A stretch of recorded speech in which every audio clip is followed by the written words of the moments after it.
হিন্দু শাস্ত্রে নারীকে দেবী লক্ষ্মীর সঙ্গে তুলনা করা হয়। মনে করা হয় প্রকৃতির প্রতিটি নারীর মধ্যেই স্বয়ং মা লক্ষ্মীর বাস। তাই তো নারীকে অপমান না করে তার যথোচিত সম্মান করা উচিত। কারণ হিন্দু শাস্ত্র অনুযায়ী নারী হলো মা লক্ষ্মীর রূপ।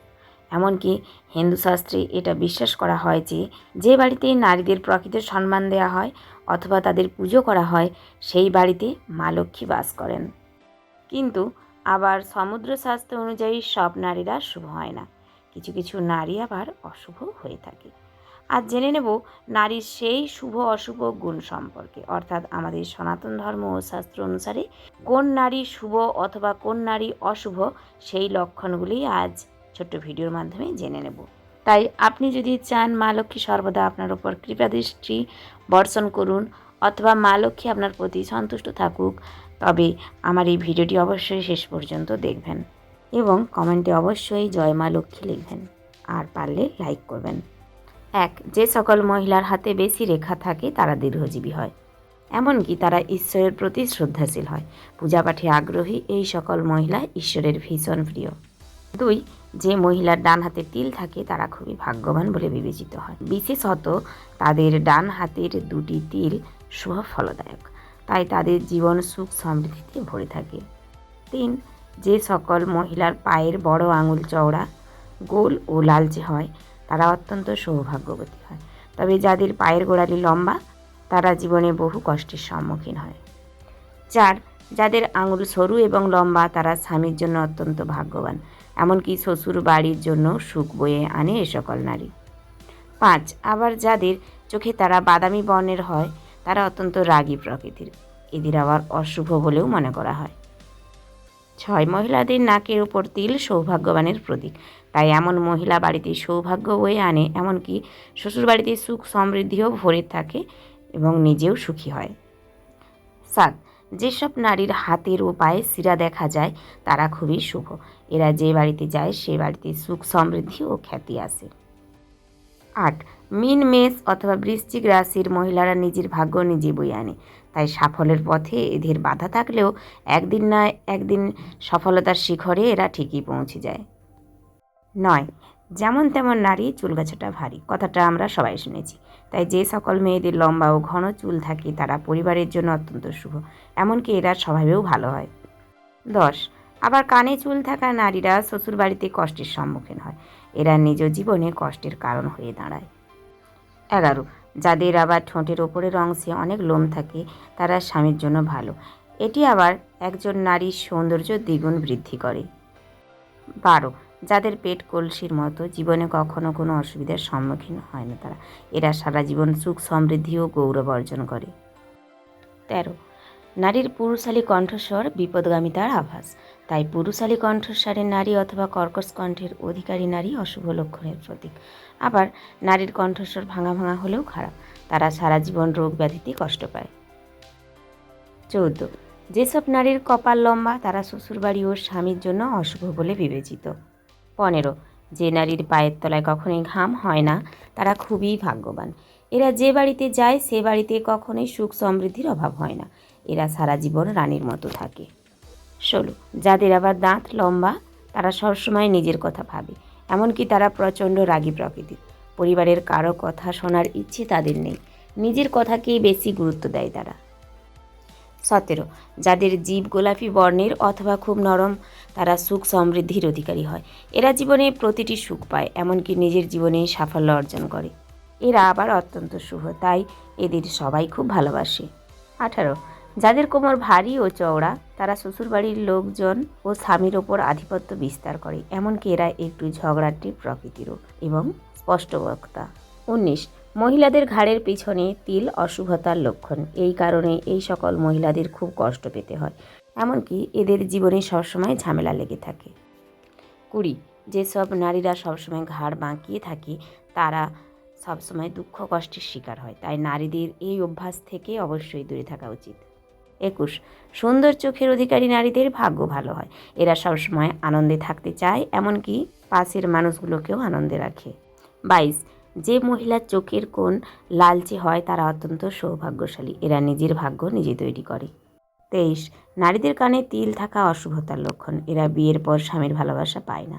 এদের জীবন খুব কষ্টে কাটে। এরা কারোর ভালোবাসাই পায় না। 24, নাভির কাছে তিল থাকা মেয়েরা আবার অত্যন্ত শুভ হয়। এরা পরিবারের জন্যও খুব ভালো। এদের কারণে সবার জীবনে সুখ সমৃদ্ধি উপচে পড়ে।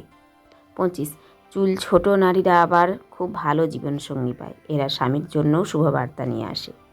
26, গলার মধ্যিখানে তিল থাকা মেয়েদের জীবনে উন্নতির সম্ভাবনা অনেক। এরা সৌভাগ্য নিয়ে আসে। 27, যে মহিলার পায়ের গোড়ালি ফেটে যায় তারা অতি ভাগ্যবান বলেই বিবেচিত। এদের চিন্তাভাবনা অনেক উন্নত। এরা পরিবারের সাথে খুব ভালোভাবে জীবনযাপন করে। 28, যেসব মহিলার পা লম্বা ও সরু তারাও আবার খুব শুভ হয়। এরা নিজের শ্বশুরবাড়িতে দেবী লক্ষ্মীর স্বরূপরূপে বিবেচিত। এরা যে বাড়িতে পা রাখে সেই বাড়িতে কখনো অর্থের অভাব হয় না। সর্বদা ধনসম্পদে ভরে থাকে সেই ঘর। এমনকি দেবী লক্ষ্মীর কৃপা সবসময় থাকে সেখানে। 29, যে নারীর গালে তিল থাকে তারাও খুব ভালো প্রকৃতির হয়। এদের কোনো লোভ লালসা থাকে না। অল্পেতেই সন্তুষ্ট হয়ে এই সকল নারী সবার কাছে অতি প্রিয়। 30, বড় চোখের অধিকারী মেয়েরা দয়ালু এবং দানশীল প্রকৃতির। এরাও কিন্তু খুব ভালো মনের অধিকারী। এরা সবসময় সবার কথা ভাবে। কর্তব্যপরায়ণ এই নারীরা সমাজে প্রতিষ্ঠা লাভ করে এবং নিজের খ্যাতি অর্জন করে। 31, যে মহিলার হাত সরু ও লম্বা হয় তারাও কিন্তু খুব ভাগ্যবান। এদের কারণে এদের স্বামীর জীবনেও সৌভাগ্য ফিরে আসে। 32, যে মহিলার ঘাড়ের কাছে হাড় দেখা যায় তারা অতি উচ্চমানের নারী। সাফল্যের পথে এদের অনেক সংগ্রাম করতে হলেও একদিন না একদিন এরা নিজের সফলতা ঠিকই অর্জন করে। এরা খুবই কঠোর পরিশ্রমী আবার ভীষণ জেদিও, তাই এদের কেউ আটকাতে পারে না। 33, যে মহিলার কনিষ্ঠ আঙুল মাটি স্পর্শ করে না তারা বহুগামী হয়। 34, যে মহিলার অনামিকা আঙুল ছোট তারা ভীষণ ঝগড়ুটে প্রকৃতির। এরা সবসময় কথায় কথায় ঝগড়া করে। 35, মিষ্টভাষী মহিলারা সবার বড্ড প্রিয়। তাই একজন নারীর উচিত সবসময় মিষ্ট কথা বলা ও সবার সঙ্গে মিষ্টি ব্যবহার করা। বন্ধুরা, আজকের এই ভিডিওটি শুধুমাত্র বিনোদনের উদ্দেশ্যে বানানো, তাই ভুল কিছু বলে থাকলে অবশ্যই নিজ গুণে ক্ষমা করবেন। ভিডিওটির উদ্দেশ্য কাউকে ছোট করা নয়, কারণ পৃথিবীর প্রতিটি নারীই সমান, সবার সম্মান এক। তাই একজন নারী হয়ে আমি কখনোই অন্য নারীকে অপমান করতে পারি না। নারী মানেই মায়ের জাত, নারী মানেই লক্ষ্মী, আবার সেই নারী মাঝে মাঝে কালী হয়ে ওঠে। পরিস্থিতি এবং পরিবেশ নারীকে বাধ্য করে এমনটা হতে। নারী মানেই দুর্বল, সহজ সরল চিত্তের অধিকারী হবে এমনটা ঠিক নয়। সহ্যশক্তি নারীর অশেষ গুণ, কিন্তু যখন নারী ধৈর্য হারিয়ে ফেলে তখন সে হয়ে ওঠে প্রতিবাদী, বেপরোয়া। সমাজ তখন তাকে কলঙ্ক দেয়। আসলে আমাদের সমাজ নারীকে চিরকাল লক্ষ্মীরূপেই কল্পনা করতে ভালোবাসে। নারীর যে আরও অনেক রূপ রয়েছে সেগুলো সবাই ভুলে যায়। সবাই চায় নারী সর্বদা লক্ষ্মীরূপী তার ঘর আলো করে রাখুক। নারীর নিজস্ব ভাবনা চিন্তা থাকতে নেই, তার ব্যক্তিগত মতামত থাকতে নেই, এমনকি তার নিজস্ব স্বাধীনতা ও পাওয়াও চলে না। দেশ স্বাধীনের এতগুলো বছর পরেও আজও নারী পরাধীন। এই আত্মগ্লানি নারীর চিরকালের। তাই নারী কখনোই পুরুষের সমান হয় না, অথবা তাদের ধারে কাছেও আসে না। একজন নারী যতই উচ্চশিক্ষিত হোক না কেন, যতই বড় চাকরি করুক না কেন, কখনোই সে পুরুষের মতো সম্মান পায় না। বাড়িতে কিংবা সমাজে কেউই নারীকে তার যথাযথ সম্মান দেয় না। তাই তো আজও সবাই নারীর শুভ অশুভ লক্ষণ নিয়ে বিচার করে। কেউ কি কখনো পুরুষের শুভ অশুভ লক্ষণ সম্পর্কে জানতে চেয়েছে? কারোর কি কখনো মনে হয়েছে পুরুষেরও শুভ অশুভ হয়? আসলে আমরা সবাই মানুষ, শুভ অশুভ কারণ হয় না। আমরা প্রত্যেকেই শুভ, এই কথাটি মাথায় রাখলে আমরা প্রত্যেকেই শুভ হই। ঈশ্বরের সৃষ্টি কখনোই খারাপ হয় না। পৃথিবীর প্রতিটি প্রাণীর জন্ম হয়েছে কোনো না কোনো বিশেষ কারণে।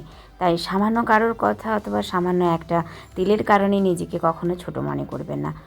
মনে রাখবেন, আপনার জীবন একান্তই আপনারই। সেখানে আপনি যা ভাববেন সেটাই ঘটবে আপনার সঙ্গে। তাই সবসময় ভালো ভাববেন, ভালো থাকার চেষ্টা করবেন, এমনকি নিজের পাশের মানুষগুলোকেও ভালো রাখার চেষ্টা চালিয়ে যাবেন। জানবেন, ভালো খারাপ সবটা নিয়েই আমাদের সৃষ্টি। তাই আপনার যেমন কিছু খারাপ গুণ রয়েছে তেমনই কিছু ভালো গুণও অবশ্যই রয়েছে। সেই ভালো গুণটাকে খোঁজার চেষ্টা করুন, দেখবেন আপনার সঙ্গে অবশ্যই ভালো হবে। সবশেষে একটা কথা বলি, কোনো কিছুর জন্য কখনোই অহংকার করবেন না। রূপ ক্ষণস্থায়ী, এমনকি অর্থও কিন্তু আপনার সঙ্গেই যাবে না। শুধুমাত্র থেকে যাবে আপনার ব্যবহার। পৃথিবীতে আপনি কি কর্ম করছেন সেই সুকর্মটুকুই থাকবে আপনার জীবন চলে যাওয়ার পরেও। তাই সৎপথে থাকুন এবং সুকর্ম করুন, এবং সবাইকে ভালো রাখার চেষ্টা করুন, হাসি খুশি থাকার চেষ্টা করুন। কারণ আপনি ভালো থাকলেই তবেই তো আপনার পাশের মানুষগুলোকে আপনি ভালো রাখতে পারবেন।